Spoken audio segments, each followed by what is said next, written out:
We're starting in 5, 4, 3, 2. All right. Any topics you wanted to talk about for sure today? Yeah, definitely.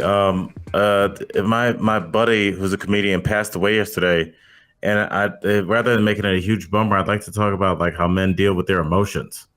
Yeah, I'd rather not do Okay. that. Yeah, it's this is the So first time that. that's because you're struggling right now, or Yeah, definitely. Just it's just like as it should be. I mean, when you lose somebody, especially when it's sudden, it's just completely out of the blue. I don't know. I feel like we watched a lot of men in our lives bottle their emotions up and let it out in other not good ways. right? I don't know. Maybe I don't know. It might be a little too So how fresh for the close pot. you were? Very close with this friend. Yeah, I was pretty close with him. Yeah, I've known him for probably about 10 years. Kevin Barnett, he was the executive producer of Lil Rel, and yeah, I mean it was a shock, but it's I don't know. It could, I don't even want to speculate on that, but word on the street like his that he got some bad drugs, so I don't even want to say that that's not my place to say, but yeah, it was a rough day. Yeah. Are you all right even doing this? Oh yeah, I'm great. I'm good. I wouldn't say Um, great. yeah, I'm better than ever. No, Oh, jeez. I'm okay. Do you I deal with what? Do you deal with stuff like this? Do you use humor, or do you stay away from it? Or because it's weird for us, because in our jobs, the stand-up side of it, a lot of the time, you go out there and it's tell some jokes, be funny, and it's hard to do that when you're not in the mood for it. You can do it because you yes, can just turn it on autopilot, but that's when that can be a tough thing, because you can start to the different feelings can meld together. So you're talking and doing your jokes and it's supposed to be jovial and everybody's laughing and clapping for you, but at the same time you're going through something awful, and those two things, your brain can't separate them and they become the same, I feel sometimes, yeah, almost. So it's that difficult. I find it when I'm doing stand up, if I'm in a down mood, there's two ways I can go. I can go way over the top in terms of energy to try and trick myself and maybe yeah, even the audience, and it's not from truth. And that's what I'm finding. For me, comedy from truth is where I really want to go and what I really like about it. Or I can slow down and kind of just go, and you, yeah, you kind of just shoot it out and they can feel it. And I think that many times they go more with you on that because they can feel it from the truth of where your emotions actually are. But that's what's great about this type of thing we're doing here with the podcast. We don't have to do jokey jokes and don't have to try and force in stand up. You have to. That's what people are coming right. to listen to. And I think we've set the standard here that we just do what we're talking about, we do what we're feeling at this time. And so it's good just to go with that. Yeah, it's interesting how musicians are and ex ball players that people kind of understand that they don't do that and they're not doing that right now. They're in this other medium and they're talking. But with comics, it's like after a couple minutes, they're like, "Are you gonna say something funny?" It's like I was just trying to be a person. Yeah. I'm saying, Well, I've had people do that after shows right. where they'll come to me and they're mad that I'm not being the life of the party after a show. This is when I used to sit out there and sign stuff all the time. I do that sometimes still, but I would do it I would go out there just to try and sell DVDs at the time. But people would come up to me and go, "You're not the guy you were on stage." I'm like, "Well, I thought you'd rather see the person, the human me. You just saw that version." And what did they expect you to have like on a flaming hat and just be juggling with one hand and write like the signature? I don't know. See, I was A doing woman all on your that. I was lap, doing like all of that, but being serious. yeah, yeah. It's so weird. I think comics just we just love doing stand up, but we really like just like talking because I mean, if you think about it, it's just a medium to express our philosophy through humor. Because if you just said Frank Carlino is giving a speech today, people are like, well, I'm not going to be there. But if you give a funny speech, people will line up around the corner, man. Yeah, it's weird because if people care about me more when I'm doing my act than not. There are some people that you care about their point of view so much, you would just go listen to them talk. I watch people, and I think those are the most amazing comics that can just talk and new stuff comes out constantly. For sure. But with me, it's people are coming to see the show part. So that's the odd transition for me that I'm trying to work on as well. So And that's a part of it, though. We put on shows, and like there is a responsibility to do that when you're asking people to pay money. I mean, just like anything else. I mean, you don't want to hear that from your chef. You know, when you're at a nice restaurant, like, me and my wife fought all morning, and I just don't feel like being here. It's like, hey, we waited 3 months for these reservations. Let me taste that. Let me taste that flambe. What the hell is flambe? I don't know, but it's a funny word. It's an awesome word, but you've never heard anybody order it in real life. No, just in the hypothetical. Just in a hypothetical fancy French restaurant that I picture in Los Angeles. With a one-word name. Yeah, they're just annoyed with you because you're about to spend $1,400 at the restaurant. Wait here. Like, isn't it weird how people want to be treated kind of poorly? Well, there was that. Did you ever? I don't know if this was a national chain or what, but Ed DeBevick's. Do you remember that? No, are you talking about that, like the Dick's Last Resort place? Well, they might do that there too. But Ed DeBevick's was a place in Milwaukee, and I thought Chicago and maybe some other places where the whole joke was they treat you like garbage. Yeah, that's the whole bit is they treat you awfully, and just. They jump on tables and stuff like that. Oh, shit. I just wonder, like, do you think on a day where, like, you're at work as an employee there and you kind of have the flu, but you have to be this asshole bartender at the same time? And just, like, you're just like, I don't feel well. Listen up, jerk. What do you want? And then they've got something to say back. I would just think some days that would get really old. I don't know. I think everything gets old, doesn't it? You do enough of it? Well, as an employee, it's just like... It's got to be rough. Well, you're getting paid to be a jerk. I don't know. I don't know if that would... I mean, that's good practice. I mean, it's like for all the bullies all across the world, there's like, hey, there's future employment in this. I'm just like, you are in a bit of a mood tonight. I can just feel it. I can just feel nothing. It's doing the stand up when you're not 100. Like you're there, but you're just... There's a full-on, like you've thrown in a couple of, I wouldn't call them bad words, but it's just funny because I hear they're usually very careful on the podcast, and they're just little ones are slipping out and stuff like that. Let's bleep that one. Did I drop the a-hole? There's 9 of them so far. Yeah, okay. No, all right, let's get to double digits. I'm kidding. What's happening there? That's the missus. Oh, all right. Calling to, I'm sure she wants me to say goodnight to my kids. So. Oh, you haven't done that yet? No, not yet. I was building my chair, which is not done. I'm missing an arm. I'm pretty embarrassed. You're essentially the fugitive? A little bit. How long? I feel like a reboot for that coming very soon. Really? You think so? I think so. It's kind of like a timeless story, right? It seems like a story that would be like written in those like small books that kids would buy in the 1930s and just read. I don't know. Back when kids I'm read going to for say entertainment. yes. I'm going to go yes, Al. Absolutely. Do you think that they had fun in the 1930s? Or do you think they knew that it sucked? No, they did. They had no idea. It was whatever you grow up knowing, you can't miss something you don't know about.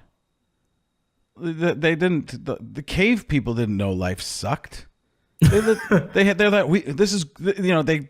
probably didn't use English, but I'm sure they didn't use English. But if they did, or they just had thought bubbles, it would be, wow, we're lucky to have these caves. It wasn't. They must be going to other ones' caves and be like, this is nice. I like this. I love what you're doing with your entry. This hole out front to get in to rock. But it was probably more like, Yeah. And you have to imagine if you're a cave person, there's probably frequently other cave people coming to take your cave, and they're not really going to do a lot of negotiating. So you must have just had to fight. I think like that's why we're still so aggressive. Is you just had to fight for everything every day, and now you're just like, hey, Right. dude, I put my blinker on. That's my space. Yeah. We take everything. I think we take everything for granted. You don't realize how much that's human nature, isn't it? You get something and you assume that everybody should always have it and it should be fine. I really think that's a lot of what we do. Everyday life is having a smartphone. You take the smartphone away, people don't know how to live without it anymore. Oh, I would absolutely agree with that. So, but 20 years ago, maybe even 15 years ago, you couldn't use it. I could not imagine not being able to get a hold of my kids. That's what I was going to ask you. That I think that would be the first thing that I noticed is just feeling like your kids are just floating out there. Whereas, like, our parents are like, yeah, you guys don't come back in for another 6 hours, so I'm done cooking. Right. And like your kids would just be like free range children. They'd just be out in the woods near bodies of water, Maybe like unchecked for hours. Yeah. I remember being probably 8 years old, riding around the block on a bike or a big wheel, and that your world was that your world starts out so small. It's just your house. Then it becomes your yard, Right. and then it becomes the block, and then it becomes the whole neighborhood, and maybe between your house and school. But that stuff all used to be fine. My wife is way overprotective, or has been with our kids, that she wouldn't let them go anywhere by themselves. I was like, you have to. You can't. Joey's 19. No, he literally, he was 12, 13 years old, and kids are walking to school. It's not that far. Right. And she's like, no, we can't. I'm like, he's 13, 14 years old, and now the high school is across the street. So it's once that breaks through the barrier a little bit and broke through with my wife, that it started to be okay for my daughter as well, giving them a little bit more space. But she's still just way over the top on it. It's like they have to go out there and do their own things, otherwise they're never going to grow. I mean, that's just so hard to do. I mean, it's almost against your biological instinct to let your offspring go because we know so much. But I wonder, and I want to ask you this: do you think that we know more, or that we only know more of the bad stuff? We talked about that a little bit the other day too. I think I do think it's a little bit of both. I think there were probably serial killers out there years and years ago that they didn't know were out there because they were too good and they weren't being caught, and they didn't tie everything together. And now they're finding people from even 10, 15 years ago. I remember the woman in Cleveland that was in that basement for years. And Yeah, there were 3 of them. was it 3? It was 3 girls. 3 at separate times or one? No, they were all down there together. They were special Okay, so needs. this was a different one. So Okay. is there that much happening? Cleveland, where my wife grew up, and you grew up, the worst place apparently. We're a depressed football town. You can't tie it into the football team. Bernie Kosar is the reason? What? Listen, there was Ernest Biner fumbling. That's what it leads to. You can't tie. I mean, there's a lot of things. I mean, it's just I just think that just like with anything, whether it's people or anything, you're going to have anomalies. If you have a factory, every 1,000th couch that you runs down the assembly line, something's going to be wrong with it. And it's just like people. I mean, these people are just everywhere. And we had shows like To Catch a Predator 15 years ago to kind of show people like, oh, they're just guys that every time your kid logs on to a site about how to code something, there's just a grown man. Hey, oh, I'm having trouble with that too. Let's private chat about how to. They're like people coming at your kids all the time, and it's not.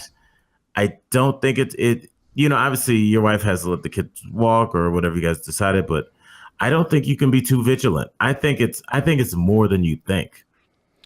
Oh no, I think it's bad out there. Yeah. I just think you have to keep a little bit of track of them, but you just can't be. You just can't not let them do anything. Right. You know what I'm saying? You can't just hover and helicopter constantly. You have to give little bits of leeway and let them get out there and do some stuff. Otherwise, they're never going to be able to perform the responsibilities and get somewhere. Well, and I feel like you're going to pay for that tenfold freshman year if you send your kid to college, and you've kind of kept them cooped up. Now all of a sudden they're really on an enclosed campground with other people their age that are also all drinking, and it's just like Yeah, well, isn't that what gotta happens with a lot of the LDS kids, the Latter-day Saints kids, the Mormons? They go to a Yes. place they've been in this kind of a bubble world. They go out, and I remember there was a big thing when I was the college kids are talking about it. I'd go do these college shows, and you go to the Utah, and they're like, "Oh no, they went to Vegas and got married so they could have sex, and then they get unmarried, they get it annulled, and then they never broke their." Oh my religious. goodness. You never heard about that kind of stuff? No, I mean I've heard about other portals of entry. Jeez. Can we not look? That's what's happened. I have a friend of mine who I currently work with, and she grew up in like a very, very Christian household. Like we go to church on Tuesdays and Thursdays and Sundays kind of household. And she was like, that was because I wouldn't even say it's unpleasant. It's just like it kind of makes sense when you think about it. It's almost like a weird BDSM relationship that develops with people that are ultra religious, and that I'm not going to say the principle. I'm not in that community. I'm not going to talk out of turn, but it seems like a lot of that is the withholding of pleasure, whether you're tied up or you're being teased or whatever. And then the release, because the buildup is so intense. And I think that's what you do when you shield teenagers from their sexual urges. You're building it up in a way that they're going to do things like have a sham marriage just to exercise these physical things that have been in us for generations. I don't know. I do think everybody's different, so I don't know. You can make that. I think some personality types probably. Others are just like me, sat there sad. When did you know that you liked girls? Do you remember? Still trying to figure it out, Al. What was last Wednesday? What? I don't even remember. I think there was always something. Right. I just don't. I don't know. None of the girls liked me, so it didn't really matter. It was pretty awful. I think every comic has that story, though. You know, think so? how many like super like? I feel like comics, we always kind of orbit. We're not nerds and we're not popular. We just kind of orbit every kind of genre of kid in high school. I didn't really have a group. I just kind of floated. Right. Yeah, it was kind of like that. I was friends with I played baseball, but I was friends with all the basketball players and the football players, but I knew the druggy guys and the music kids and band kids. I was friends with everybody. Didn't really care so much. There were people who really did care about who their friend groups were. I didn't even know that was a term until my daughter recently said it. And she's like, "I'm upset with my friend group." I'm like, "What? What's a friend? Okay, I guess friend pod." Yeah. I didn't even know. I'd never heard that before until my son's never talked. I think it's more with the girls. friend groups than the boys. Or she just verbalizes it more, which might be what it is, because I've never heard my son utter the phrase friend group. I've never heard it. That sounds like what an alien would describe as human beings interacting. This is a friend group. Well, I'll tell you what, the girls, I grew up with all boys in my house, so I had, it's a lesson to me that it's a different world. What do you mean by that? Oh, just as they get older, or my daughter at least, that just the drama, and I hear mothers talk about this all the time, that everything, she's failed every test. It comes back, it's a 33 out of 35. Like the night before, she's got everybody worried that it's the end of her academic career in 7th grade. She's not even gonna make it into JUCO. And you're just going, all right, let's see what it is. And the next day, she's got an A. And you're going, why did we? I used to go through this with her, and I would get the emotion and worry for her. And at a certain point, I just went, I said this, and I said this to my son too. It's 7th grade. It doesn't matter. Wow, None of it said matters. That. Oh, yeah. I go, because they were just getting so stressed. And they're going to get A's or B's in there. And as long as they know what the stuff is, especially in 7th, 8th grade, as long as they know what it is, who cares what the grade is, really? Because half the time, I find that the teachers have kids they like and don't like. It's very odd to me. As somebody that taught 7th grade, we do. Yeah, I mean, right?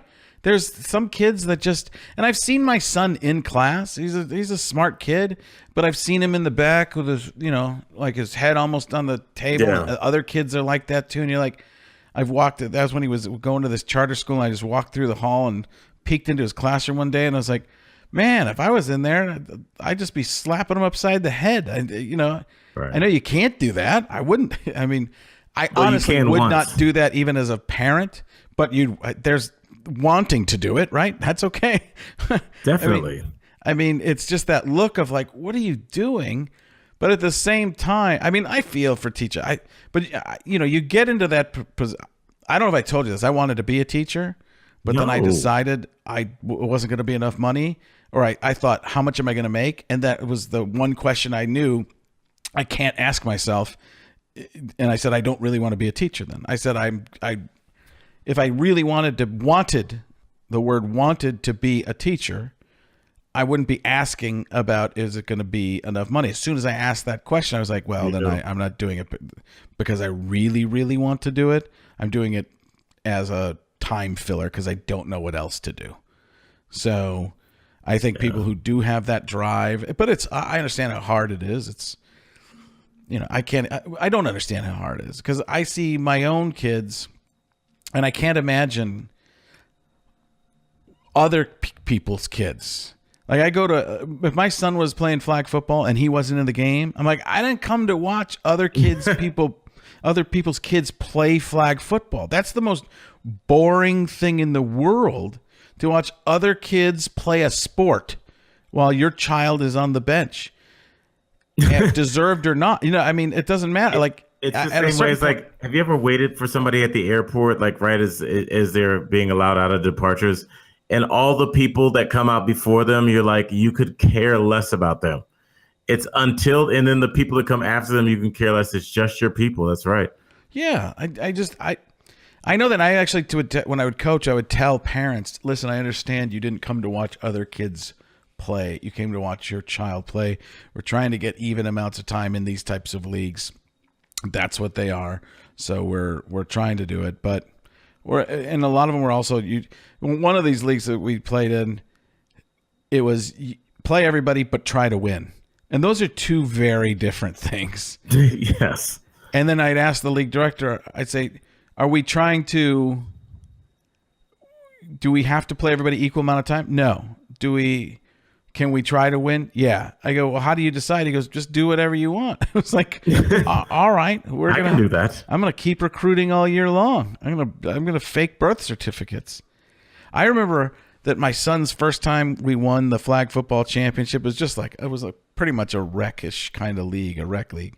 Uh-huh. And I cry. I was tearing up. I was so proud of my. Really? Oh yeah. Oh, it was brutal. I was, you guys, I'm so proud. I was really that proud, and I said, I know this is ridiculous, but I'm this proud of these guys. Why is that ridiculous? I think that's awesome. Oh, because I mean, it was they didn't even paint lines on the field. They were cones. You know. Hey, they won. Yeah, it was a big. I mean, it was a big deal at the time, and my son went from not playing at all to somebody else started him as a quarterback, and I was like, really? Okay. And then I started coaching. We had this kid who was just better than everybody on our team. Right. So they always thought we would make sure we only gave him the ball once every 3 plays, and they still said we gave the ball to him every time. I'm like, no, he just scores every 3rd play. Oh my goodness. And then if we get up by too much, Now he's got to come out. yeah, we take him out or something. I remember another team was built just to try and beat our team. This guy came in, he had a terrible team, and he kept going and finding these kids that there's no way they were the right age by the end. And somehow we beat them by 2 touchdowns in the championship, and the guy was so mad because he had spent 2 seasons finding these kids all over Phoenix to try and beat us. Wow. And then we went to the next league up, the more competitive league, and we got destroyed. Like immediately, was it that the kids are just bigger and faster? Just totally like real athletes playing, and with like trained skill. The defensive backs were backpedaling properly and getting out of their breaks and everything. You're like, unbelievable how much different it was. And it was just an eye-opening experience, that because I thought we had a pretty good team, but then you go there and you just get obliterated. Well, this is kind of in the same vein. I have a question. It's interesting where we are, where this could be your son or your daughter. If they became an MMA fighter, could you go to the match? Wow. I really don't know. I have no idea. My kids are so far from that, Right. that they're just. I couldn't even see either one of them doing that. I'm trying to think if there's anything I could draw a comparison to. How could you? I don't know.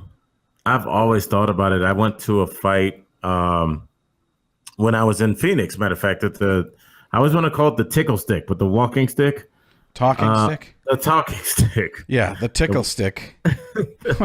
That sounds like a comedy club in the early '80s that closed due to lack of tax payment. Sounds like a club, but not a comedy. The tickle stick. Why is there a black curtain here?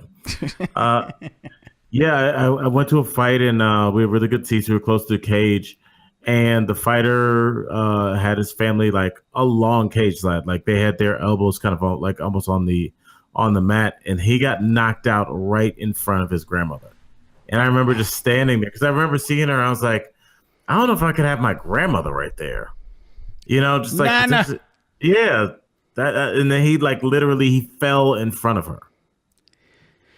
I just I see like a Rocky hitting the mat and the spit flying out and grandma's there. Yeah, it's a rough one. Yeah, I don't. I can't even fathom it. No, I don't. I really don't know. Well, I mean, it goes to a larger point where I think part of being a parent is just knowing that your kids have to. The answer is no. No, I couldn't go. I wouldn't do it. I don't even like to go to see it, like go with them to the dentist. Yeah, I don't want to see them get a tooth drilled or something.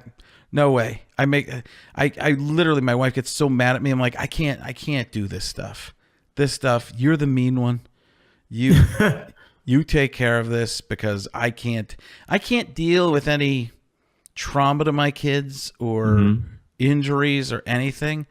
I just turn into nothing. I go from being totally logical to helpless and a waste.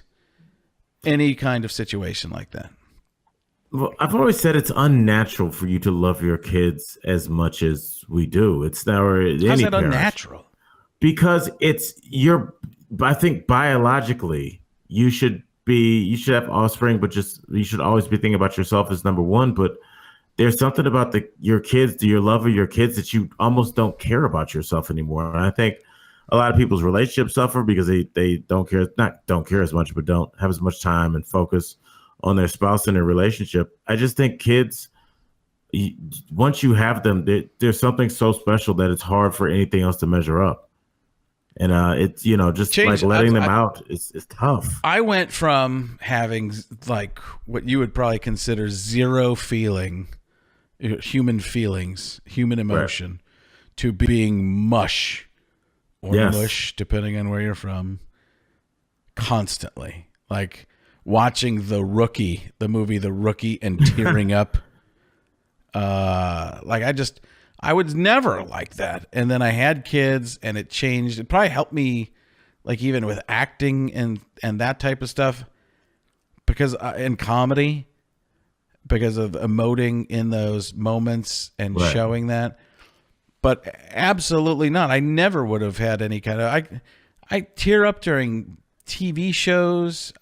It's ridiculous. The World Series, Game 2. No. Yeah, we ran a clip of a guy, like this young guy that took his baby to go get vaccinated for the first time. And we're just running a clip, and I watched it, and I was just started tearing up because I've done that, and in the pure emotion was coming out of his way, because he was like a Southern black guy. So like when they would prick her with the needle, he'd be like, "Oh Lord Jesus Christ, I'm sorry, baby, I'm sorry," and just like it was just so.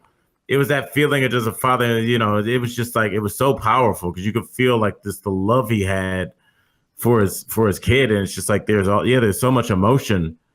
And I feel like maybe either you don't feel it or you don't feel comfortable expressing it until you have kids, where you're like, after you've got kids, you're like, yeah, I'm going to cry at a lot. I cry at weddings. Fine with that. I just don't go to the weddings. I can't. I couldn't tell you the last time I've been to a wedding. Well, there's a period in your life where all your friends are getting married. I didn't have many friends. Well, I can see. I got rid of a lot of my friends so I don't have to go to their weddings. I had always had the excuse that I was working on the weekends. Because as a comic, you're always working on Saturday. I'd love to go, but I got to make $500 this weekend. Yeah. That was doesn't have you on the website, Frank. Well, they're slow on the uptake. It's corporate. Oh, that corporate private event, Frank. Wow. Corporate show. Nothing like a good old fashioned private event lie. Half my life. Exactly. A private event. No. Yeah, it's an interesting world we've inherited. And then I can kind of feel it. I don't know if you feel, I feel myself. I feel my kids killing me. I feel it. I love it. I'm fine with it. But just like you give them all your attention and all your mental attention, you're just like, yeah, eventually you're just going to, that's why you just see people's parents when they're in college. You're like, oh, why is he in a wheelchair? It's like, they sucked it out of him. They sucked everything. He has nothing left. He's Mr. Glass. Yes, he just tells them to call every once in a while, and they say they forgot, but they were really stoned. Jeez. This is a random story, but I'll tell you. I was staying at a hotel, and there was a Comic-Con convention staying there. Have you ever been in a hotel where that was happening? Yes. Yeah, I was one of those anime. Also, I'll talk to you about that too, as I have some thoughts. But this businessman sat down with me. I was eating lunch at the hotel bar, and he just turns to me and he says, "Thank God you're the only person I've talked to that doesn't have a damn battle axe in his hand." It was the funniest. He was just like this older white dude, and he was so funny. And the reason I brought this up is, he's like, "What do you do?" And I was like, "I'm a comic." And he's like, "Oh, I'm here. I'm not gonna say the name of school." He's like, "My wife sent me up here. I'm taking my son back home. He's smoking too much pot." It's just like he was on his way up to just take his son out of school and I guess air him out. And he said he was going to let him go back next semester. But I'm like, how much pot is that? Where like your parents in another state know that you're smoking that much pot, that they're getting contact highs from your. Yeah. Well, I told you I've never done any drugs, so Right. I think I don't know, maybe the outcast in that, especially in this world. But I like food. Yeah. Well, that's we all have our drug, and food's a good one. Yeah, Are you just like are you like a foodie in terms of like you like going to really nice restaurants, or you just like you just want a nice steak, I like or do you steak. like I'm a pretty good steak guy. There's the grocery store out here has this pulled chicken that I've been eating recently. That when I can get it, I can't figure out how it's pulled. It's not like there's shredded chicken and it's not that. It's juicier, and I'm salivating right now just thinking about it. I've got to figure out how this is made because it's so healthy that's what I want to eat is just the pulled chicken. I think we've lucked out in that like the reason that we're both in some form of shape is because I think it's easy to eat healthy now. Like most of the stuff that's healthy, I'm like chicken and broccoli, fine. Salmon and peas, okay. I don't know. I think eating healthy is easier than ever. Like I don't Well, really crave junk food. Do you like oh yeah, I do. like Chocolate. It's just chocolate? You yeah, could have just it every day. constantly like a cake. I could eat a cake a day. Really? Oh yeah, I could do it in one bite. If there's stuff I have zero. It's just hideous. Why I would if it wasn't for chocolate, I'd probably be 80 pounds. Like literally 80 pounds. I can't. I'll get through a whole day. I'll eat well all day, eat chicken salad. Not chicken salad. I don't like chicken salad, but chicken in the salad. I'll eat that. And at the end of the day, there'll be some kind of chocolatey thing sitting around, and I'll just eat half of it. So I'll be at like 1,900 calories going into 9 p.m., see some leftover Dairy Queen cake in the freezer, and all of a sudden I'm eating the chocolate cookie out of the middle of it. Like I don't even eat the ice cream parts. I chop out the ice cream on the sides and just eat the cookie goodness with the caramel. I can't really. I can't be mad at you for doing that. That's kind of a brilliant idea. Oh yeah, why ruin it with the ice cream and cut it? Just go straight. Just that stuff is unbelievable. That's the crack of the frozen cake world. Now, I feel like there's only a few. There's a couple lanes that you can take. Some people are frozen cake people, and some people aren't. I just feel a lot of pressure to eat it when it first comes out. I don't like having pressure. Just give me some angel food. You don't like that there's a time issue. You're under the gun and you're worried that it's not going to be cake anymore. It's going to be sugar soup.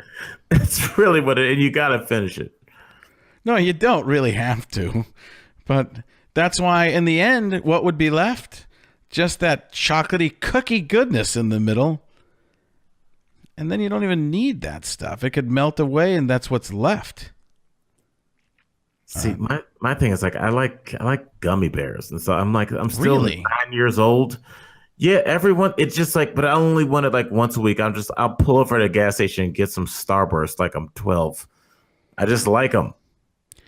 You like that kind of sweet. I go for that. I made myself oatmeal today just to try and eat oatmeal throughout the day when I was craving carbs, and throw a little bit of brown sugar in there just so it's as opposed to looking for. I literally will just go on search missions. Like what can I find somewhere hidden? Because the kids hide stuff from me. Because I will just eat their food, which there is in quotation marks. You're like a bad roommate. You know what? I am, but I pay the entire rent. Yes. A bad roommate who pays all the rent. That's what or as we call that, the best roommate ever. Right? It's some type of weird dichotomy. Is that the right word? There's some dual thingy. We're both tired. I think you're over my head on that dual thingy. Yeah. Well, All this tech talk. Not a lot of brilliance. I'm still trying to think of what's the title of this episode going to be. Random thoughts and getting Al through the night. Yeah, random thoughts with Alan Frank. Because we usually come with some more topics and stuff. I just did this. I just came. The whole night was kind of thrown out. We wanted to have one that came out on time, and we did an extra one this week with You're welcome. Star Spangled Banter, and so. But you ended up having to do extra work tonight for your real job, and then I was doing a comic podcast, which was the first. It was a comic book podcast, but I only know so much about comic books that I was like, we have to expand this. Plus, my audience, I don't think really cares about just comic books. Let's go to the whole nerd type of universe stuff and teach me what I don't know, and we can get into it and get going on that type of stuff. But the first ones were very random, and it was more interviewing people. And we actually had some material tonight, and we came in with a purpose, and I came out of it going, wow, this is what it's supposed to be. This is on the way now. It's really working. I'm looking forward to it. Whereas a week ago, I was like, I just don't know what this is going to be yet. Because with our podcast, I really believe I know what it is for the most part. Right. I told a couple different people. There's different versions of what we do. Tonight's a little different, but I think that's what's great about what we're doing, is it can be a lot of different things. But somebody asked me about what it was, and I said, especially the last couple episodes, I said talking about politics without being political. And they said, how do you do that? I go, well, you just learn, and you listen. You agree with some things, you disagree, you ask questions, and you walk away in the end and go, okay, I like this, I didn't like this, I like that. But we do that on all kinds of issues. And on the comic book podcast, I was like, well, we're only interviewing each other right now. That's all it is. And it didn't have it's interesting because I actually felt that had more structure tonight than what we're doing tonight. And it's interesting that ebb and flow. But I was worried about it with the comic podcast. With this, I'm actually like, well, I just know we'll pick specific topics on another day, and this is just kind of going through some different feelings. And this is how people get to know where we come from on the things we're going to talk about later, too. Completely agree, yeah. And you are just in a somber...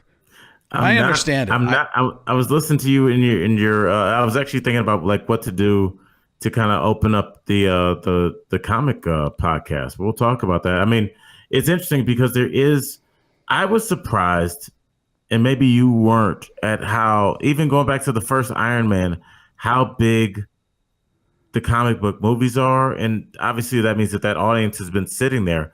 I just didn't know. I collected comic books for a period, but I just didn't know how big that I don't think it has. It doesn't have that much to do with comic books. I don't think that's who the core audience. I think some of the audience is that.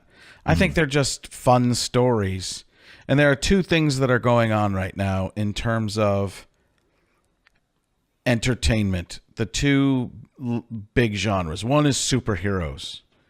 People love superheroes, and the other one's horror. And if you look, the horror stuff, you could not sell a horror movie to save your life years ago. They would only come out on Halloween. That's the only time. And now, I can't even name all of them, but there are a bunch in Jordan Peele. I know Jordan from Mad TV. That's so cool. Yeah, I haven't talked to him in quite a while, but Jordan wanted to be a B movie horror aficionado, or that's what he wanted to make, was like different versions of horror movies. And he's at the right time, and now it's amazing. I don't know if he set if he's the trendsetter. I believe there was one that might have come out before Get Out by somebody else. I mean, horror movies were starting to trend, and maybe he just saw it ahead of time, and because he spent a lot of time, creating that and getting that made. I mean, if there's one thing about Jordan Peele and Keegan-Michael Key that they did that I always wish that I had the guts to do, is they told everybody, no, I don't want to do it your way. I'll just take the deal that gets less money and I make my show. Right. And they found their audience. And the best people I've ever seen, the people I admire the most, do that. Will Sasso would do that at Mad TV, a couple other Mad TV cast members. And sometimes some of those cast members, people would be mad at them because they would only want to do things their way. And I was like, I was always acquiescing and doing things everybody else's way just to make people happy. And it never turned out the way I wanted because it wasn't true to me.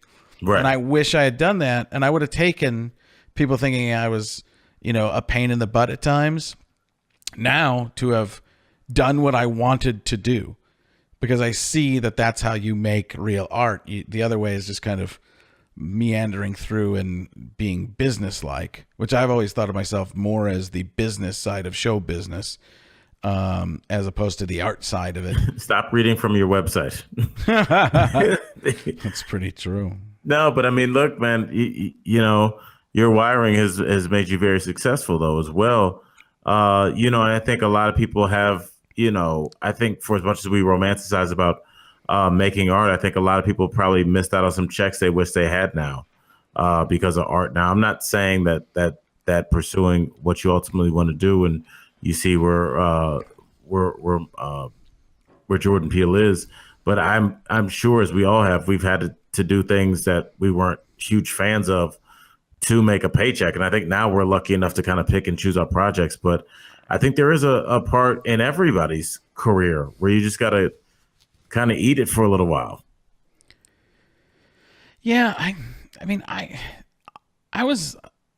I moved so fast when I first got into comedy because nobody was doing impressions at the time and there wasn't Right. YouTube. And I was on TV doing sketches before I'd ever really done a sketch live. Everybody had come. I'd never done anything other than stand up and a couple of rehearsals, and people had trained at the Groundlings and Second City and other improv things for years. And they were way ahead of me in terms of the acting level. And I remember when I first got to the first show I did, they're like, well, you sound kind of like the person, but you're not moving around or acting like them. I was like, I never even realized I would have to do the person's walk. Okay. And I would do it on stage for just a short time, not continue to do it throughout the whole sketch. Right. And it's a learning process, and you've got to get those muscles and understand that, as opposed to just performing out. Stand-up is a lot of times just performing out to the audience. Right. Whereas acting is performing in a bubble, and they just happen to be looking in on you. And it's hard for, I think, a lot of stand-ups, and myself included, especially at the beginning, to feel the difference, because the stand-up, you're talking directly. It's like a conversation, a one-way conversation, essentially, between you and the audience. And Right. acting is a back and forth and constantly listening and waiting and not waiting for their answer because you don't know what it's going to be. You have to forget that you know what the answer is that's coming, and then remember how to react after what you just tried to forget so you could remember. So it's a lot of living moment to moment. That's crazy. It's so different than stand-up, where it's just you're doing it, and once you've done it, you get into a role, and you could do your grocery list while you're on stage speaking. That's interesting.